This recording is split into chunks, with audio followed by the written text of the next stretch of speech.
Today, a funeral will be held for a Mississippi teen found dead after a July 4th boat trip. The funeral for 18-year-old Nolan Wells will be held at a church in his hometown of Ocean Springs. Civil rights activist Reverend Al Sharpton is expected to officiate, and attorney Ben Crump will speak on behalf of the family as the investigation into Wells's death continues. CBS News correspondent Skyler Henry is live with more details. Skyler, my guess is you'll be covering the funeral today. What do we know about it? Yeah. Well, you mentioned a lot of it, Vlad. We know that the Reverend Al Sharpton will be delivering this eulogy. The visitation for the funeral is actually set to begin in just a couple of minutes here at the top of the hour. It'll last for about 2 hours, and then a memorial will follow thereafter.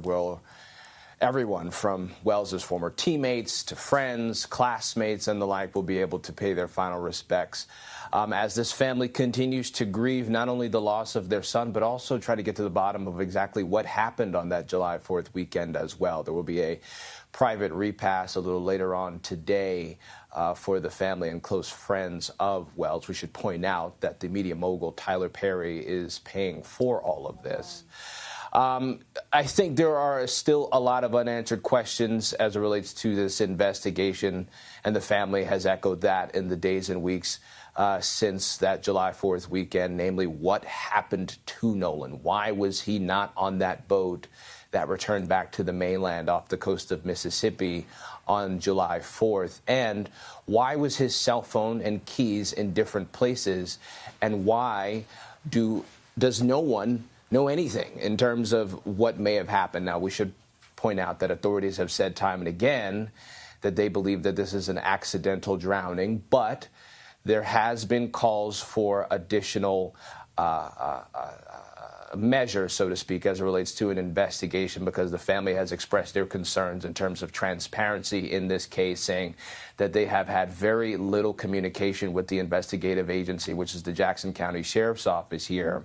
And so they are running a parallel investigation with their attorney, through their attorney, Ben Crump, calling for not only an additional autopsy, but also an additional measures as it relates to going through separate investigative means, including going through Nolan's cell phone altogether, which they agreed to last week to do so mutually. Skyler, I mean, you bring up the point that so many of us, so many of our viewers are so troubled by this death. Do we have any information from this parallel investigation? And do we have any results of the independent autopsy that I know the family made sure happened? And has anyone talked to the other kids? Yeah, well, have investigators talked to the other kids that were on the boat that came back without Nolan? Sure. So we know that the Jackson County Sheriff's Office has at least spoken to some of the children, we say children, teenagers who were on that boat. Their parents actually came out and told us that there has been some dialogue between law enforcement agencies and them, all sort of getting their side of the story in terms of what may have happened that day. But you asked about the results of the independent autopsy. We asked Benjamin Crump about that last week. He said that they are anticipating results relatively soon. We should point out that there is a state-conducted autopsy that happened several weeks ago. They say that those results should also come back relatively soon. Skyler Henry, thank you so much. Thanks, Skyler.